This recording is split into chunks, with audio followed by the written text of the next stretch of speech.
Raila Odinga, born on January 7, 1945 in Maseno, Kenya, is a prominent Kenyan political figure and a former prime minister. In that night discussion where who will become the prime minister, and there was a fight between Saitoti and Raila Odinga. Yes. And it was so bad until Raila Odinga gave up and said, it's not about being a prime minister, it's about getting Moi out. And because that was the rallying call, everybody submitted to Raila Odinga being the nominee of LDP to be the prime minister. That secret deal was there. Now, the mistake we did as politicians and leaders for this country is the politics of deceit. We cheat each other.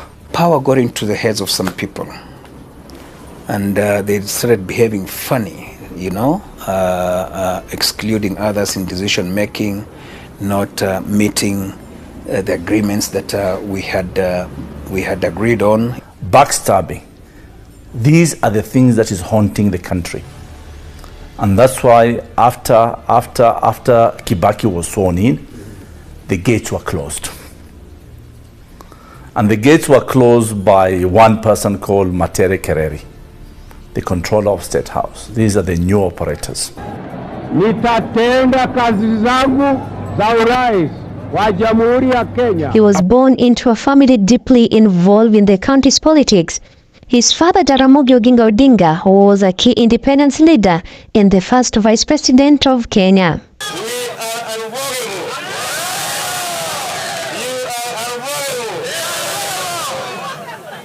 Sasa siku ya leo tumejua nyinyi mko katika mwezi wa Ramadhani. Na mimi najua kuna saumu sasa, sivyo? Mimi naheshimu sana sheria za Kiislamu. There's a time when I was sick in prison, and they had given me some wrong medicines. So I was feeling very bad. I was feeling a lot of pain in my head. And I was being detained in Manyani, you know, there in the Savo there. And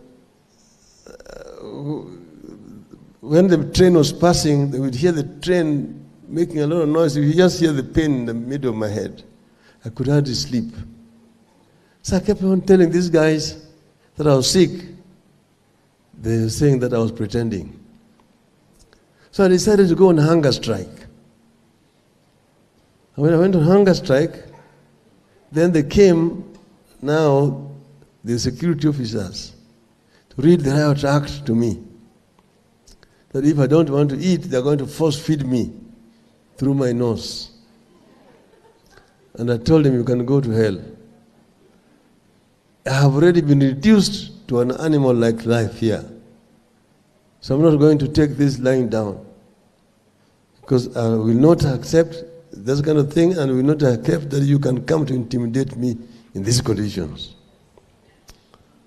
So at night I would shout very loud, because I was in solitary confinement, alone in that block. But I would shout very loud so that other prisoners could hear me.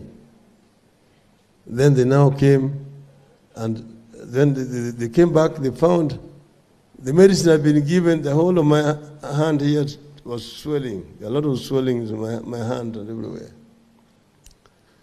So they moved me from Manyani and brought me back to Kamiti.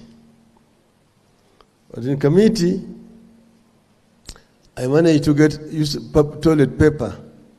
Wrote a letter to Aida, and I gave it to a friendly Askari who agreed to smuggle it and bring it to Aida. So Aida went and talked to a doctor, and then the doctor prescribed some medicine. She went and bought and gave it to that Askari, who smuggled the medicine back to me in the cells. So, but because my head had been boiling, this letter, Aida wrote me a letter giving me prescriptions on how I should use the medicine. I could not read this note completely because each time I try to read like this, I feel a lot of pain in my head. So I put this note under the blanket and forgot about it. So one day when they came to do a search, then because you have just two blankets, one you spread on the floor and one you cover yourself with. They found that note. And then now they started asking me where I got it from. Because all the letters which are written to you are stamped officially. They pass through the prison system. This one did not pass through the prison system. So they were now alarmed. They started now investigating. That's when they now went for Ida. And they took the note to a writing expert. We found out that this was Ida's writing. So that they went and picked her up and locked her up and began to torture her to find out how she managed to smuggle this letter to me in the hospital. So that is the time, of course, that is her story. But I was saying she had a lot of hell at that time. Then I was later on released from prison.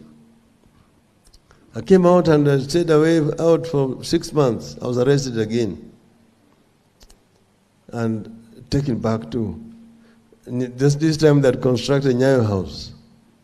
I was taken to the dungeons of Nyayo House, where they put you there in the room, they fill it with water. So just sit there in the water, you jump up and down the whole night. You know how long the night is. So after keeping me there for more than a week, Ida took a lawyer and went to court to demand that I be produced in court, habeas corpus. This is after 2 weeks. So immediately the matter went to court.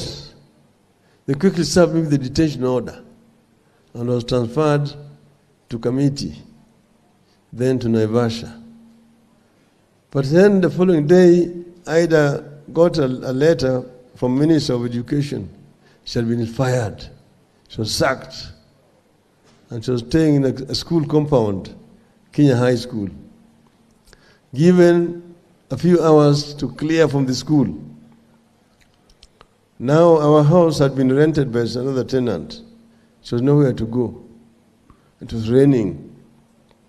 With the children, with the furniture, nowhere to go the whole night, just raining on them. Eventually, I don't know even how she managed. But then later on again, they would come to arrest her because they were thinking that was communication between us and her. Okay? Then I was released again thereafter and arrested again a third time. This is the last time I was arrested when me and Matiba and Rubia had planned Masabasaba. And we went in for a third time. I was released, and then now when we were now organizing now another meeting, I was told they were going to come to try to finish me, and I escaped town. I went into exile. Raila attended various schools in Kenya and later went to the United States, where he studied at the prestigious Leipzig University in Germany. He completed his degree in mechanical engineering at the University of Berlin in the 1970s. His academic background played a significant role in his approach to governance and development. Raila's political career began in 1980s following his return to Kenya. He was an outspoken critic of the one-party regime under President Daniel Arap Moi. In 1982, he was arrested after being implicated in a failed coup attempt despite his claim of innocence. His arrest marked the beginning of a long history of political oppression and struggling for democratic freedoms in Kenya. The Nole prosecutor then decided to detain me. We were released in the court, taken down to the cells, released, and then when we came out and at the gate there, we were rearrested. And then taken to Langata police station, kept there the whole night. Around midnight, we were brought to Nairobi area police station, where we were served with the detention orders, then transferred back to committee, this time in a different block. So that's now started my detention career. So during Committee 1, your first experience, what was that like? Well, you know, the first, in the remand, of course we just remand, but we were called capital remandees, meaning that it is a charge that carries a mandatory death sentence. So you walk here with a red C on your chest, wearing those prison capturas. In those days they didn't have trousers. Which means potentially you could have been on death row. I was basically on death row. I was on death row, that place. People were not allowed to come and see you. You are isolated from the rest of other remandees, and you are kept in the cells for 23 hours out of 24. You're only allowed out for half a quarter of an hour in the morning, again half an hour at lunch, and again a quarter of an hour again in the afternoon. So most of the times you are in the cells, and you're not receiving any visitors. Then we are now transferred to the detention camp. Here for the first time, at first we were 3 in the detention camp, and we stayed like that for about 9 months, after which we were separated. One of us was released, but the 2 of us are now separated. So I now remained alone.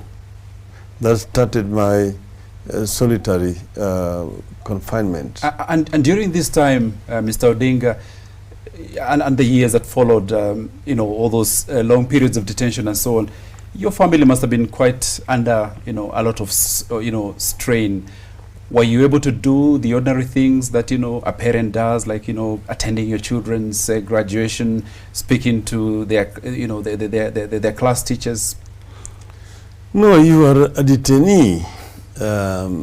First, the communication with your family is fairly restricted. The little communication takes too long. Like, if you write a letter formally, if they write you a letter. Raila continued to fight for democracy and was a leading figure in opposition.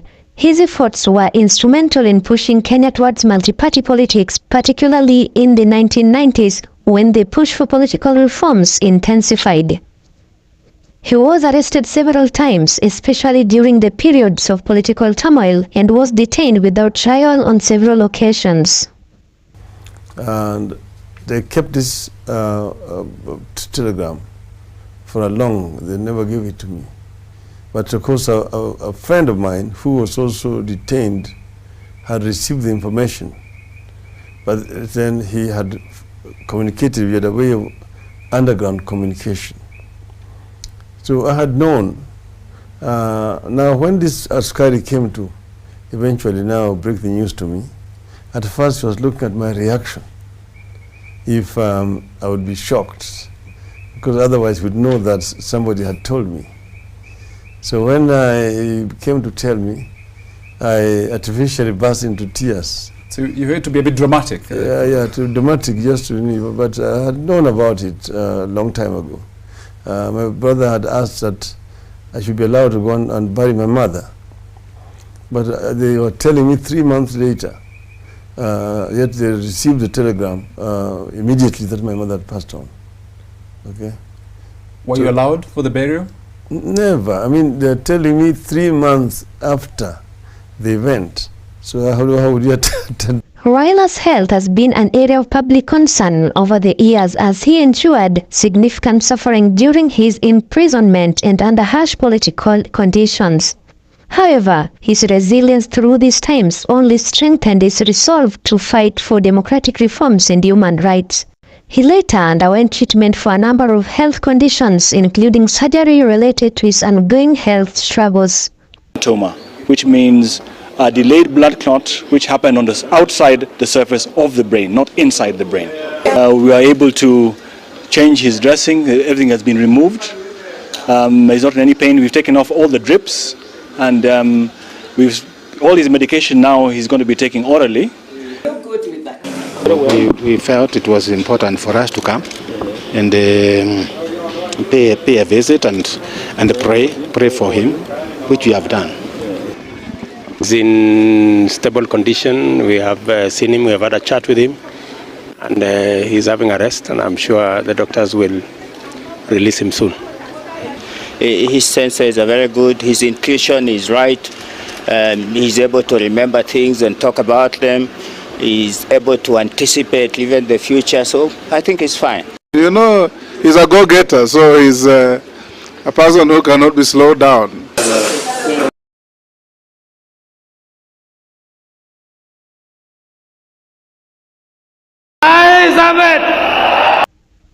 Raila Odinga's role in Kenya's political history is significant. He has been a leading voice in advocating for good governance, human rights, and democratization of Kenya.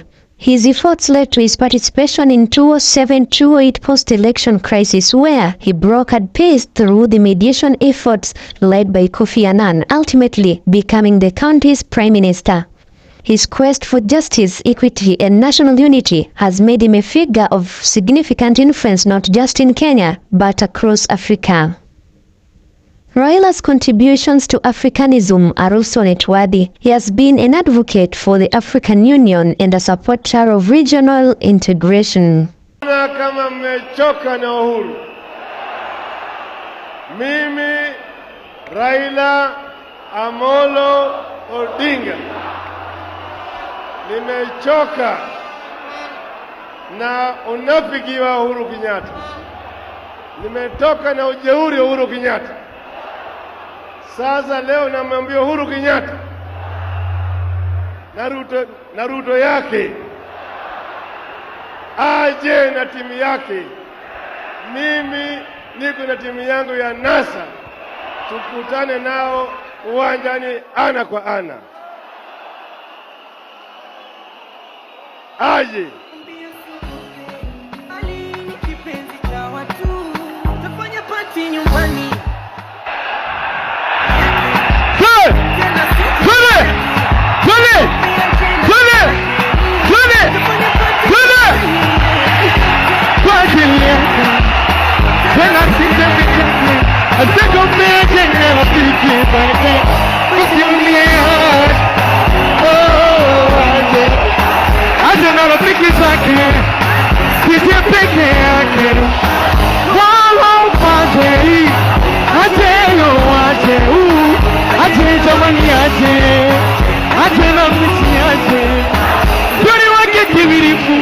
Somona na watu maarufu tu, kina wema zetu, kwa moyo tona ni shishosu. Ile ni kote sana, dunga kumdanganya. Kama mimi wapake, anapokuta kazi misheke. Ile ni kote sana, dunga kumdanganya. Kenyans, as you go to the ballot on Tuesday, I want you to know that we as a country are at inflection point. Either something very good will happen or something terrible will happen.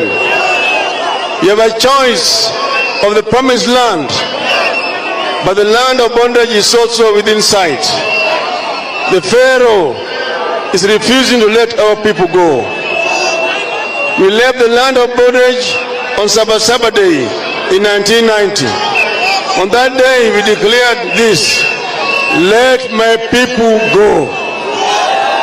Today, I repeat the same declaration: let my people go. Free them from bondage of thieves, free them from the bondage of liars, and free them from the chain links of corruption.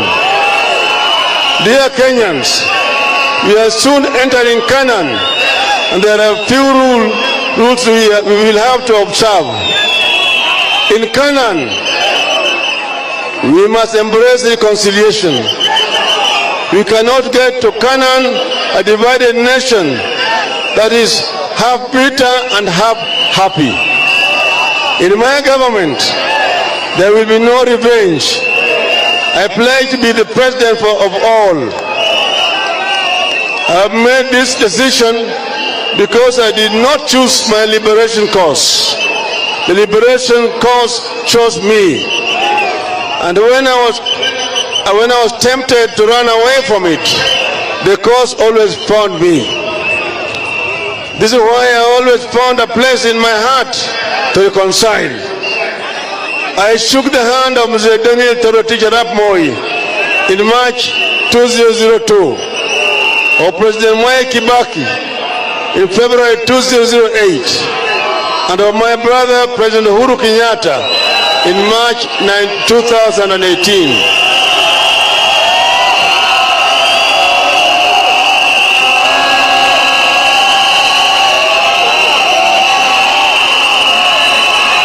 And at this stage, I want to pay tribute to President Uhuru Kenyatta for showing statesmanship and embracing dialogue and agreeing to work together for the betterment of our country. I want to assure Kenyans that we will continue with this handshake doctrine, the doctrine of unclenching the fist for the sake of Kenya.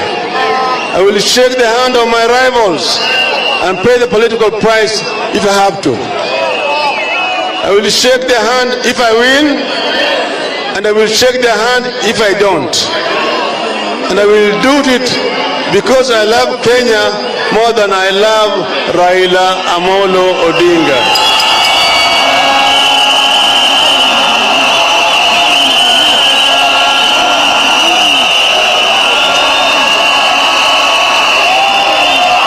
Dear Kenyans, the election is a mere 3 days away. Make arrangement to vote on the 9th. Let us vote early. Let us win early. His leadership has extended beyond Kenyan borders, often calling for more inclusive governance across the continent. Peace be with you all. God bless you. God bless this election. God bless this, our land and nation. Asanteni sana. And I'm a Muslim, I don't want to lie. Raila Odinga won that election of 2000. Through the action of IEBC, the difference was about 200,000 votes when really proper tallying was done. But you can win the constitution, the 50+1.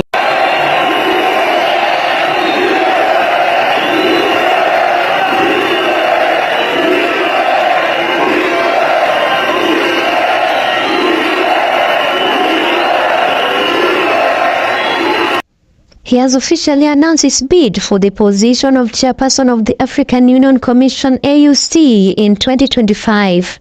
In his passionate address delivered with conviction, Odinga called for the greater unity and collaboration among African nations, stressing the importance of shared vision and progress. You have 5 minutes. Thank you. Your Excellency Ambassador Konjit, my co-panelist here, His Excellency Mahmoud Ali Yusuf, and His Excellency Mr. Richard, distinguished guests, ladies and gentlemen. Good evening Africa. Africa, hamjambo, bonsoir, salam alaikum, rahmatullah ta'ala wa barakatuh. Boa noite. I am delighted to have opportunity today to stand before you as the son of Africa. I was born in Kenya, but I'm told that my grandparents came from the Sudan. I am a father of 4, a grandfather of 5, and a husband of 1 that I know of. I am an engineer by profession, and I have been an academic. I have also been a public servant. I've been a member of parliament. I've also been a prime minister and also leader of opposition. In those capacities, I've tried to do my best, and I've gained a lot of experience in terms of management of public affairs. I stand here as an Pan-Africanist and an Afro-optimist. 2 months ago, that is on the 21st of October, this year, we were here in Addis Ababa. We had been invited as members of the families of the founding fathers of the African Union to come and witness the reopening of the Africa Hall. That's the hall where the OAU was launched in 1963. And we're happy to be here with Madam Ambassador Konjit, who was there as a young girl at that time. It is now 61 years since the launch of the Organization of African Unity. And at that time, if you read the speeches of the founding fathers on that day, they were very passionate, and all of them talked about African unity. Where there was a difference was, when do we achieve this unity?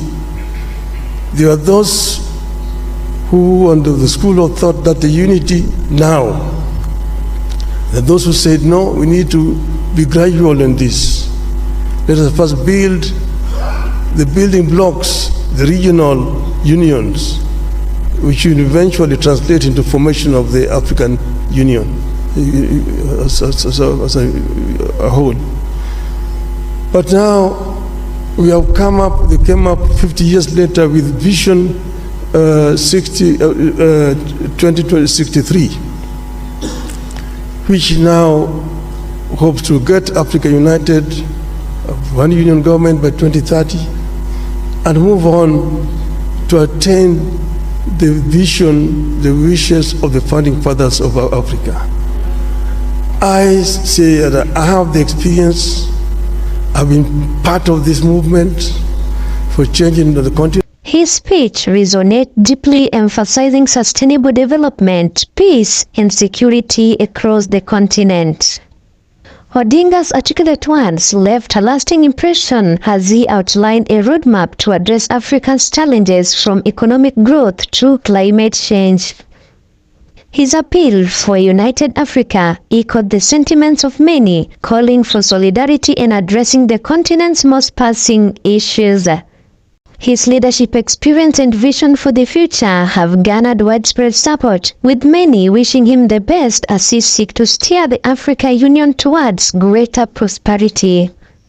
His candidacy is seen as a promising step toward enforcing Africa's position on the global stage. With his wealth of experience and unwavering commitment, Odinga's pursuit of the AUC chairmanship has sparked optimism across the continent. Kisumu TV inspires new life. Welcome to Kisumu TV, your ultimate destination for thought-provoking content on church issues, politics, and trending topics. Dive into insightful discussions on sermons, uncovering hypocrisy within the church and exploring the intersection of faith and society. A deep dive into church issues, explore the nuances of sermons, interpretations, and the challenges facing modern-day congregations, unmasking hypocrisy. We fearlessly dissect and discuss hypocrisy within religious institutions, fostering a dialogue for positive change. Political discourse. Stay informed with our unbiased take on political events and how they intersect with moral and ethical principles. Trending insight. From viral trends to societal movement, we keep you updated and engaged with what's happening around the world. Join our community of thinkers, seekers, and change makers. Hit subscribe and turn on notifications to never miss out on our latest video. Let's explore, question, and learn together at Kisumu TV.